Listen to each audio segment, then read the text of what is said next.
नमस्कार दोस्तों आज हम पढ़ेंगे क्वांटम संख्याएं।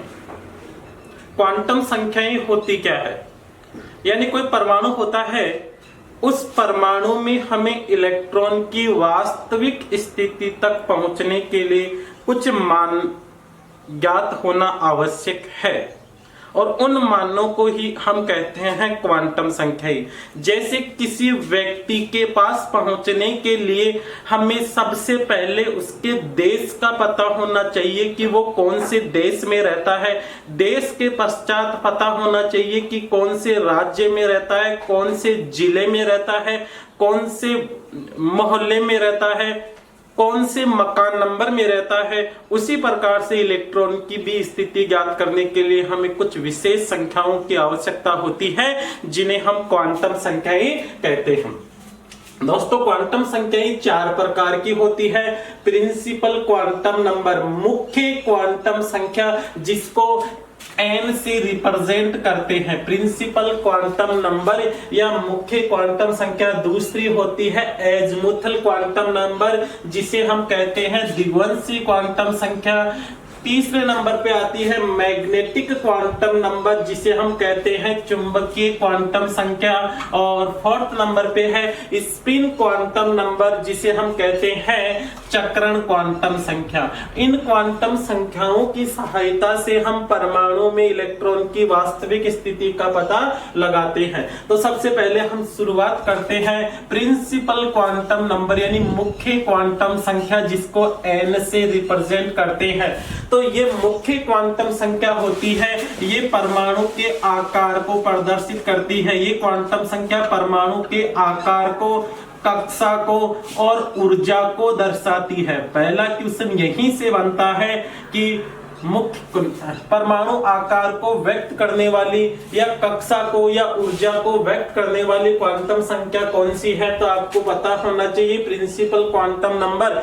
मुख्य क्वांटम संख्या होती है वो परमाणु के आकार को प्रदर्शित करती है, इसको n से प्रदर्शित करते हैं। n का मान 1, 2, 3 से लेकर अनंत तक हो सकता है, यानी किसी भी परमाणु में अनंत कक्षाएं होती है। क्लियर है? चाहे हाइड्रोजन हो, चाहे नाइट्रोजन हो, चाहे ऑक्सीजन हो, कोई सा भी परमाणु हो, उसमें अनंत कक्षाएं होती है। n का जो मान 1 होता है वो k को दर्शाता है, 2 होता है वो l को, 3 होता है वो n को, 4 होता है वो m को प्रदर्शित करता है। ठीक है दोस्तों, यानी n का मान 1 होगा, वो कौन से उपकोष को प्रदर्शित करेगा? कौन से उपकोष को प्रदर्शित करेगा? k को। अगर n का मान 2 हो तो l को, n का मान 3 हो तो m को, n का मान 4 हो तो n कोष को दर्शाता है। क्लियर है? यहां तक कोई दिक्कत? आप बता सकते हो कि n का मान 1 आता है वो k कोष को प्रदर्शित करता है, 2 आता है वो l को, 3 आता है m को, 4 आता है n को, 5 आता है o कोष को प्रदर्शित करता है। तीसरी बात जो याद रखने की है कि किसी कोष में अधिकतम इलेक्ट्रॉनों की संख्या, किसी कोष में अधिकतम इलेक्ट्रॉनों की संख्या होती है 2n²। किसी कोष में अधिकतम इलेक्ट्रॉनों की संख्या कितनी होती है? 2n²। किसी भी कक्षा में अधिकतम इलेक्ट्रॉनों की संख्या 2n² होती है। n यहाँ पर कक्षा का नंबर है, यानी कौन सी कक्षा के लिए आप इलेक्ट्रॉनों की संख्या निकाल रहे हो। ध्यान देना, आकार, कक्षा, ऊर्जा को प्रदर्शित करती है, n से रिप्रेजेंट करते हैं। n का मान 1, 2, 3, 4, 5 अनंत तक होता है। अगर 1 होता है पहली कक्षा को k कोष कहते हैं, दूसरी को l, तीसरी को m, चौथी को n कोष कहते हैं। कोष में अधिकतम इलेक्ट्रॉनों की संख्या 2n² होती है। जैसे आपको k कोष में इलेक्ट्रॉनों की संख्या ज्ञात करनी है, k कोष में इलेक्ट्रॉन, तो k कोष में इलेक्ट्रॉन कितने होंगे? 2n²। ठीक है, k कोष में इलेक्ट्रॉन होंगे 2n²। तो n का मान कितना है? k के लिए 1 को हम यहां रखेंगे तो 2 1 का स्क्वायर मतलब 2, यानी पहली कक्षा में मैक्सिमम इलेक्ट्रॉनों की संख्या होती है 2। अगर हम बात करें एल कोष के लिए, यानी एल कोष में इलेक्ट्रॉनों की संख्या कितनी होगी। एल कोष में अगर हम इलेक्ट्रॉनों की संख्या ज्ञात करें एल कोष में, तो एल के लिए एन का मान कितना होगा 2। एल के लिए एन का मान 2 होगा। हमारा फॉर्मूला है 2n², एन के स्थान पे 2 रखेंगे तो कितना आ जाएगा 8। यानी दूसरी कक्षा में इलेक्ट्रॉनों की संख्या भरी होती है 8। इसी प्रकार से तीसरी कक्षा के लिए हम बात करें एम कोष में, तो एम कोष में इलेक्ट्रॉनों की संख्या होगी 2n²। एन का मान कितना है, एम कोष के लिए एन का मान होता है 3 रखेंगे तो 3 का स्क्वायर कितना हो गया 9, 9 दूना 18 इलेक्ट्रॉन होते हैं। तो इसी प्रकार से किसी भी कोष में हम इलेक्ट्रॉनों की संख्या ज्ञात कर सकते हैं 2n² की सहायता से। क्लियर है।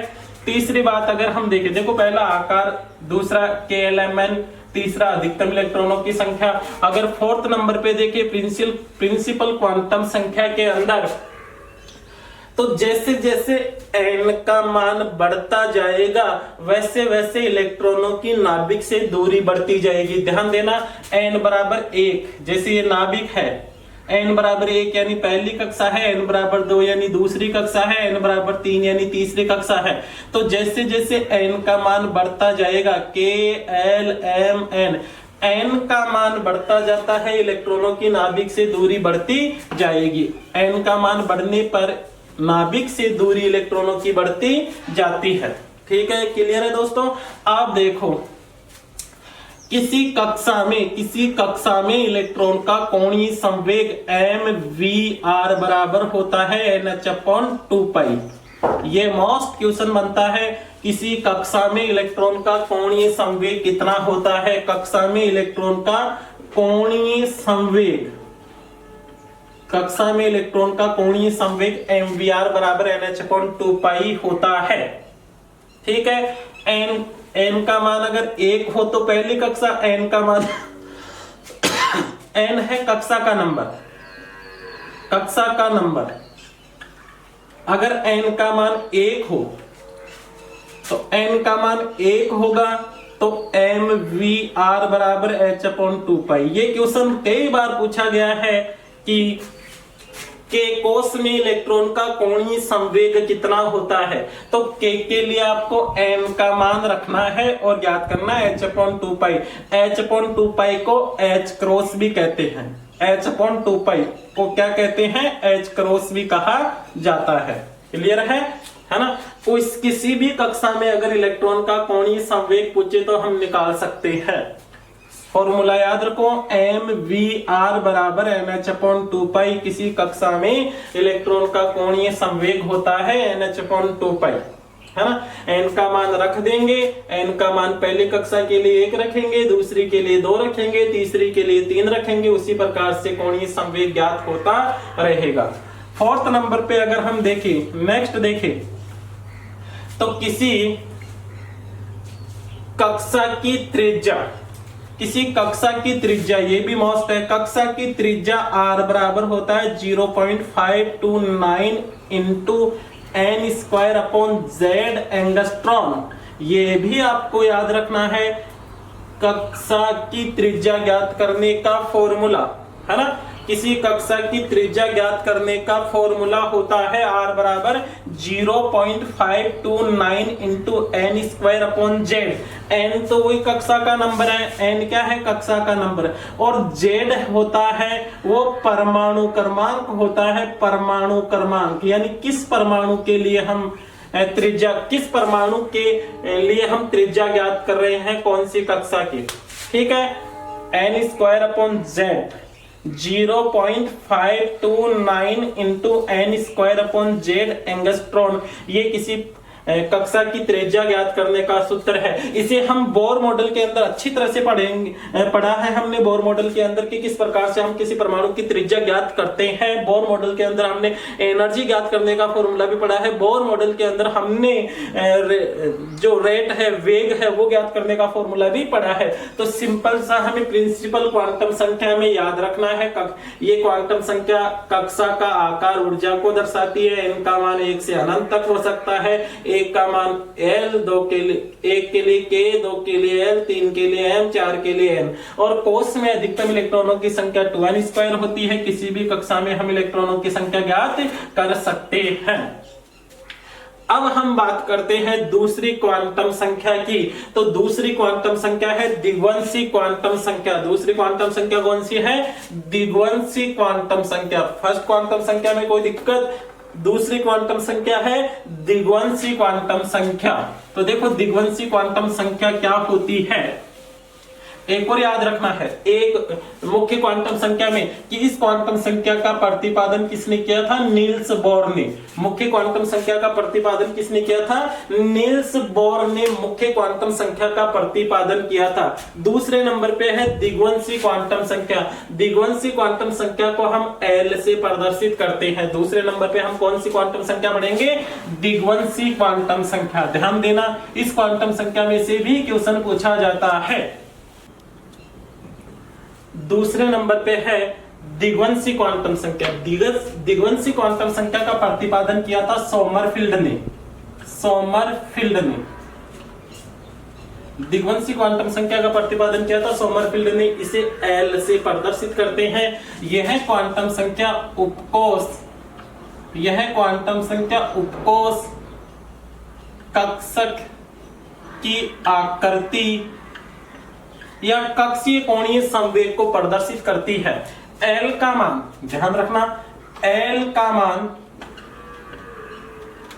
मान 0 से n-1 तक होता है। L का मान कहां से कहां तक होता है? 0 से n-1 तक। यदि L का मान 0 होता है तो वो S उपकोष को प्रदर्शित करता है। L का मान 0 होता है तो S उपकोष को, L का मान अगर 1 होता है तो P उपकोष को, L का मान अगर 2 होता है तो D उपकोष को प्रदर्शित करता है। L का मान अगर 3 होता है तो वो F उपकोष को प्रदर्शित करता है। L का मान अगर 4 होता है तो G उपकोष को प्रदर्शित करता है, जो कि G इतने एटम ही नहीं है कि इलेक्ट्रॉन G के अंदर पहुंच पाए। अब ध्यान देना, S उपकोष की आकृति, इनकी आकृति की बात करें तो S उपकोष होता है वो गोलाकार होता है। S उपकोष कैसा होता है? गोलाकार होता है। P उपकोष की बात करें तो P उपकोष डंबल के आकार का, डंबल आकार है ना। अगर S उपकोष की बात करें तो S उपकोष कैसा होता है? गोलाकार होता है। P उपकोष की बात करें तो P उपकोष डंबलाकार होता है। D उपकोष होता है वो द्विडंबलाकार। और F उपकोष की बात करें तो इसकी संरचना होती है जटिल, है ना। अब ध्यान देना, L का मान 0 S उपकोष को, L का मान 1 P उपकोष को प्रदर्शित करता है। L का मान 2, L का मान अगर 2 है तो D उपकोष, L का मान 3 है तो F उपकोष। अच्छी तरह से समझना क्योंकि इन्हीं से क्वेश्चन बनेंगे आगे चलकर। अब ध्यान देना,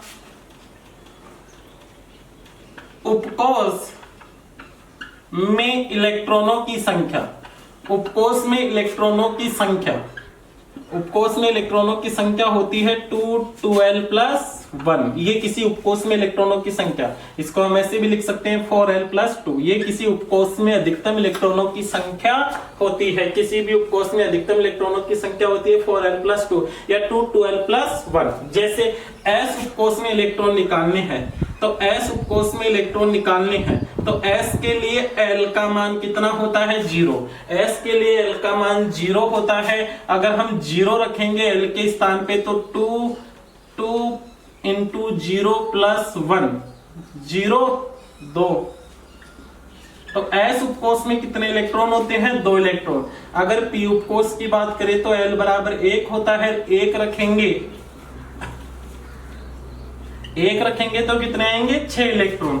पी उपकोष में 6 इलेक्ट्रॉन होता है। याद रखना, क्वेश्चन पूछ ले कि कितने इलेक्ट्रॉनों के लिए L का मान 1 हो सकता है, कितने इलेक्ट्रॉनों के लिए L का मान 1 हो सकता है, तो आपका आंसर रहेगा कि 6 इलेक्ट्रॉन होते हैं जिनके लिए L का मान 1 हो सकता है। पी उपकोष में 6 इलेक्ट्रॉन हो सकते हैं। अगर D की बात करें तो D के लिए L का मान होता है 2, ठीक है, और 2 रखेंगे तो 2 इंटू 2 प्लस 1, 2 इंटू 2 4, 1 प्लस 5 2 ना 10। डी उपकोष में 10 इलेक्ट्रॉन होते हैं। इसी प्रकार से एफ उपकोष की बात करें तो एफ के लिए एल का मान 3 होता है, 3 रखेंगे, 2 इंटू 3 6 प्लस 1 7, 7 दूने 14 इलेक्ट्रॉन पाए जाते हैं एफ उपकोष में। तो किसी उपकोष में अधिकतम इलेक्ट्रॉनों की संख्या याद रखनी है। एस उपकोष में इलेक्ट्रॉनों की संख्या कितनी होगी 2, पी में कितने होते हैं 6, डी में कितने होते हैं 10, एफ में कितने होते हैं 14। क्लियर है? ये आपको याद ये जरूर रखना है मान कि S के लिए L मतलब दिग्वंशी क्वांटम संख्या, तो S के लिए दिग्वंशी क्वांटम संख्या का मान 0 होता है, P के लिए 1 होता है, D के लिए 2 होता है, F के लिए 3 होता है। अगर हम नेक्स्ट बात करें तो किसी उपकोष में इलेक्ट्रॉन का कोणीय संवेग, तो उपकोष में इलेक्ट्रॉन का कोणीय संवेग होता है √L प्लस 1 h/2π। ये किसी उपकोष में इलेक्ट्रॉन का कोणीय संवेग होता है। किसी भी उपकोष में इलेक्ट्रॉन का कोणीय संवेग होता है L प्लस 1 h/2π। याद रखना फॉर्मूला, उपकोष में कोणीय संवेग है ना, उपकोष में कोणीय संवेग कितना होता है, यहां लिख देता हूं मैं इसको। उपकोष में इलेक्ट्रॉन का कोणीय संवेग तो कितना होगा उपकोष में √L प्लस 1 h/2π। याद रखो L क्या है, दिग्वंशी क्वांटम संख्या। अगर S उपकोष में आपको इलेक्ट्रॉन का कोणीय संवेग ज्ञात करना है तो L के स्थान पे 0 रख दो। अगर P उपकोष में इलेक्ट्रॉन का कोणीय संवेग ज्ञात करना है तो L के स्थान पर 1 रख दो। अगर D उपकोष में याद करना है तो L के स्थान पर 2 रख दो। तो ये उपकोष में इलेक्ट्रॉन का कोणीय संवेग ज्ञात करने का फॉर्मूला होता है। क्लियर है? द्विडंबलाकार आकृति इसकी होती है डी उपकोष की, F की होती है जटिल। बता सकते हो दिग्वंशी क्वांटम संख्या। अब देखो क्वेश्चन किस प्रकार से बनते हैं, ध्यान देना। देखो इसके क्वेश्चन दोनों क्वांटम संख्याओं से रिलेटिव 1-2 क्वेश्चन हुए करते हैं। एक बार नीट के अंदर पूछा गया था, नीट के अंदर क्वेश्चन पूछा गया था कि n बराबर 2 और l बराबर 1 से संबंधित इलेक्ट्रॉनों की संख्या ज्ञात कीजिए, है ना।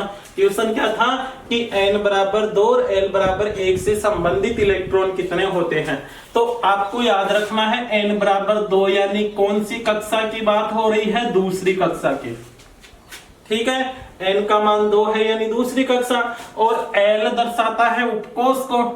तो बताओ l का मान 1 होगा तो कौन सा उपकोष होगा, p उपकोष, ठीक है। तो दूसरी कक्षा के p उपकोष में कितने इलेक्ट्रॉन भरे जा सकते हैं, 6 इलेक्ट्रॉन पढ़ा है अभी हमने भाई। पी उपकोष में मैक्सिमम कितने इलेक्ट्रॉन भरे जा सकते हैं, 6 इलेक्ट्रॉन भरे जा सकते हैं। क्वेश्चन आपसे पूछ लिया जाए n बराबर 3 से संबंधित कितने इलेक्ट्रॉन होते हैं, n बराबर 3 से संबंधित कितने इलेक्ट्रॉन होते हैं।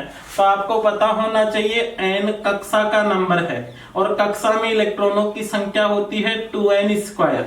कक्षा में इलेक्ट्रॉनों की संख्या कितनी होती है, 2n²। तो n के स्थान पर 3 रखेंगे तो 3 का स्क्वायर कितना आ जाएगा, 9 9 दूना 18, यानी तीसरी कक्षा में इलेक्ट्रॉनों की संख्या कितनी होगी, 18 होगी। कई बार क्वेश्चन डायरेक्ट पूछ लिया जाता है कि L बराबर 2 कौन से उपकोष के लिए होता है, L बराबर 2 कौन से उपकोष के लिए होता है। तो आपको पता होना चाहिए कि L का मान 0 तो S उपकोष के लिए, L का मान 1 P उपकोष के लिए, L का मान 2 D उपकोष के लिए, L का मान अगर 3 होगा तो वो F उपकोष को प्रदर्शित करता है। क्लियर है दोस्तों? तो इस प्रकार के क्वेश्चन आपसे इन क्वांटम संख्याओं में पूछे जाएंगे। देखो दोस्तों, क्वांटम संख्याओं के अंदर तीसरे नंबर पे चुंबकीय क्वांटम संख्या, जो कि महत्वपूर्ण क्वांटम संख्या है, यह क्वांटम संख्या कक्षक की आकृति और अभिविन्यास को प्रदर्शित करती है। मोस्टली याद रखना, अभिविन्यास को प्रदर्शित करती है।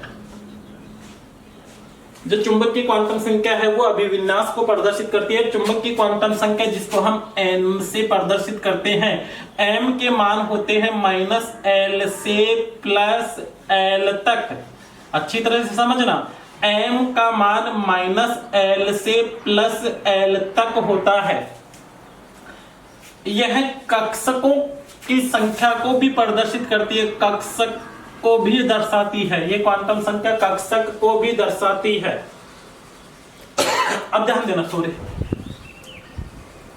अगर S उपकोष के लिए देखें हम, ध्यान देना अच्छी तरह से, S उपकोष के लिए m का मान निकालें तो m का मान -l से +l तक होता है ना, -l से +l तक, है ना। तो -l कितना है बताओ S के लिए? 0। तो -0 से +0 तक, तो m बराबर 0, यानी S उपकोष के लिए m का मान सदैव ही 0 होगा और S उपकोष के लिए l का मान भी 0 ही होता है।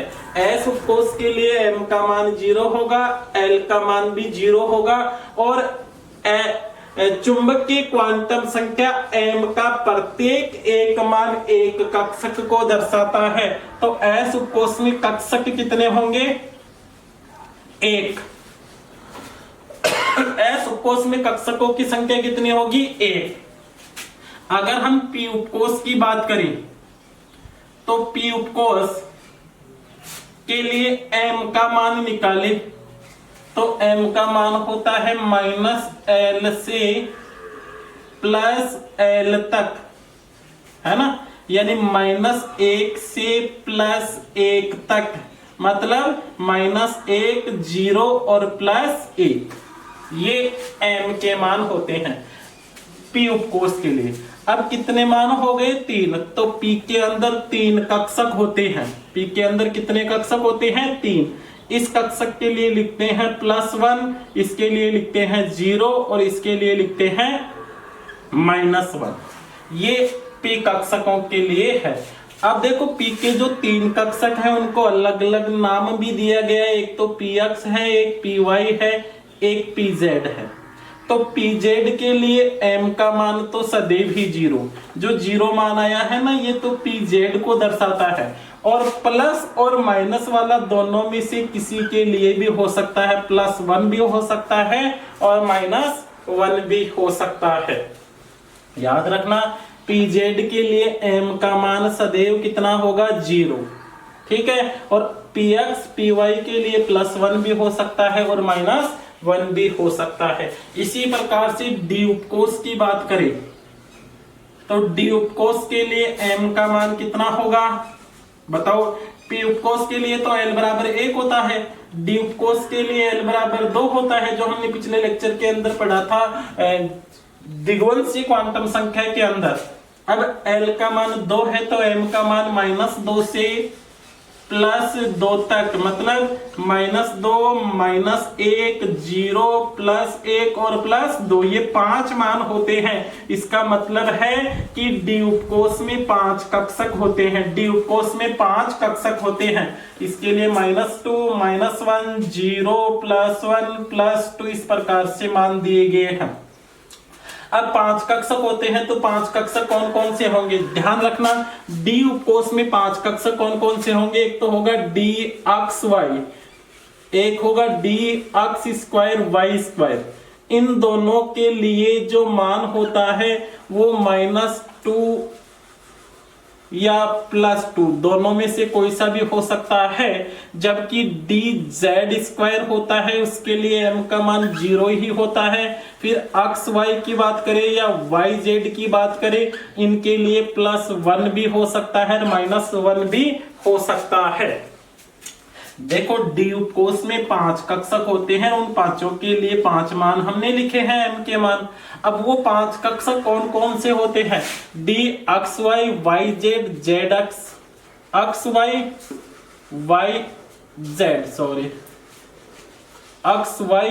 z अक्ष, ये 5 कक्षक होते हैं, अक्ष y z और z अक्ष, है ना।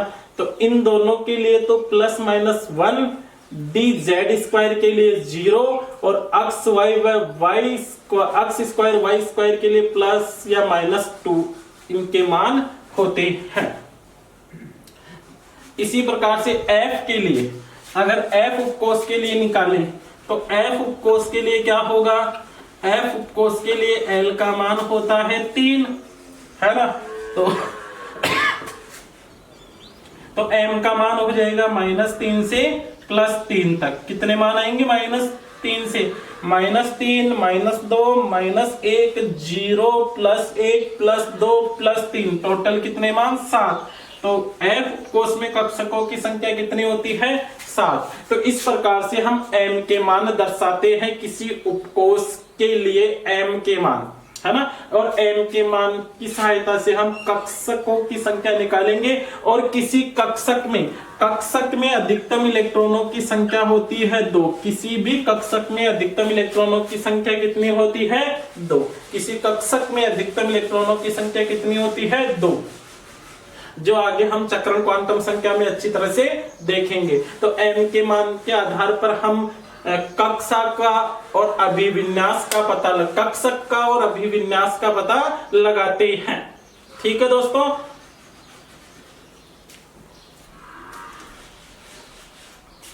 तो फोर्थ नंबर पे है चक्रण क्वांटम संख्या, जिसे स्पर क्वांटम नंबर s से रिप्रेजेंट करते हैं। s जो कि इलेक्ट्रॉनों के चक्रण को दर्शाता है, और s के 2 मान होते हैं +12 व -12। ये दोनों मान दर्शाते हैं कि एक उपकोष में जो 2 इलेक्ट्रॉन होते हैं उनका चक्रण एक दूसरे के विपरीत होता है। अगर क्लॉकवाइज दर्शाता है तो +12 लिख देंगे, एंटी क्लॉकवाइज दर्शाता है तो -12 लिख देंगे। ये चक्रण क्वांटम संख्या है।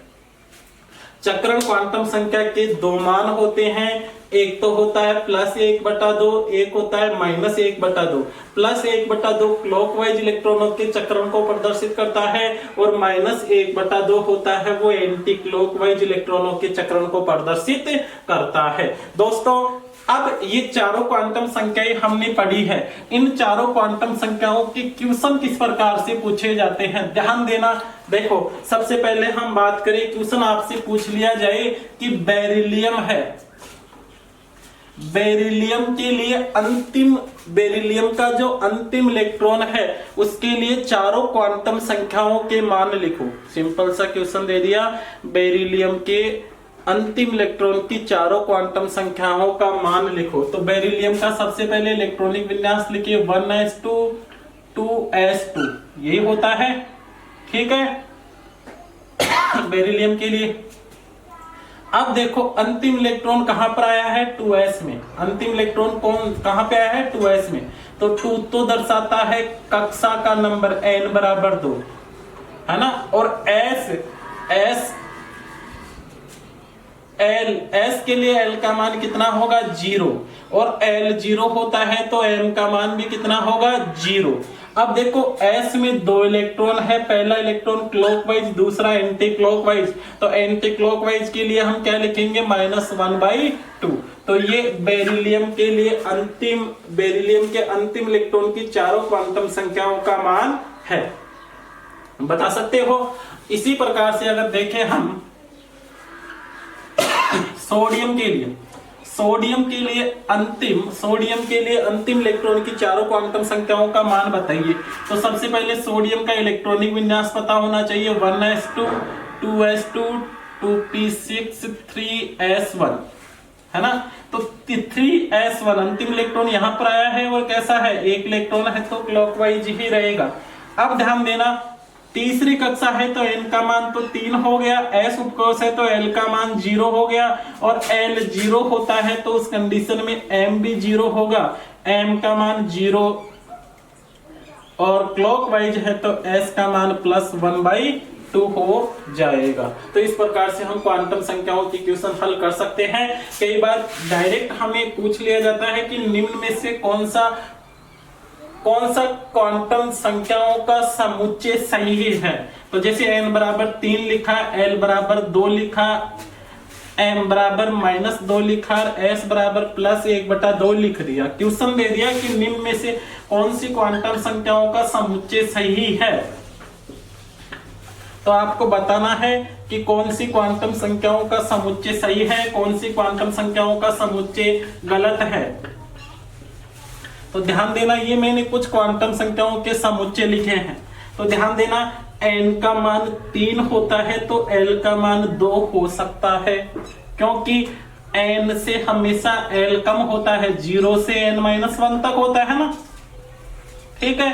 तो n अगर 3 है तो l 1 कम होगा, और l जितना होगा m उतना प्लस से माइनस तक हो सकता है, +2 भी हो सकता है, -2 भी हो सकता है, -1 भी हो सकता है, 0 भी हो सकता है, और s का मान +1/2 हो सकता है। अब यहाँ ध्यान देना, n बराबर 2 यानी दूसरी कक्षा, l बराबर 2 यानी द्विपकोष, तो दूसरी कक्षा में कभी भी द्विपकोष नहीं होगा, दूसरी कक्षा में कभी भी द्विपकोष नहीं होगा, n और l के मान कभी भी बराबर नहीं होते, तो दूसरा जो समुच्चय है वो गलत है। n बराबर 2, तीसरी बात करें, n बराबर 2, n बराबर 2, l बराबर 0 यानी s उपकोष, और s के लिए m का मान 0 हो सकता है, और चक्रण क्वांटम संख्या +1 भी हो सकती है, -1 भी हो सकती है। ठीक है दोस्तों, तो क्वांटम संख्या के क्वेश्चनों की आप लगातार प्रैक्टिस करते रहना, जहां से आपको क्वेश्चन मिले उनकी प्रैक्टिस करना, और कुछ भी समस्या हो तो कमेंट्स करना। दोस्तों, चैनल को लाइक, सब्सक्राइब और जो पास में बेल आइकन है उसको भी क्लिक करना, जिससे कि नए आने वाले वीडियो की अपडेट आपको तुरंत मिलती रहे। जय हिंद, जय भारत।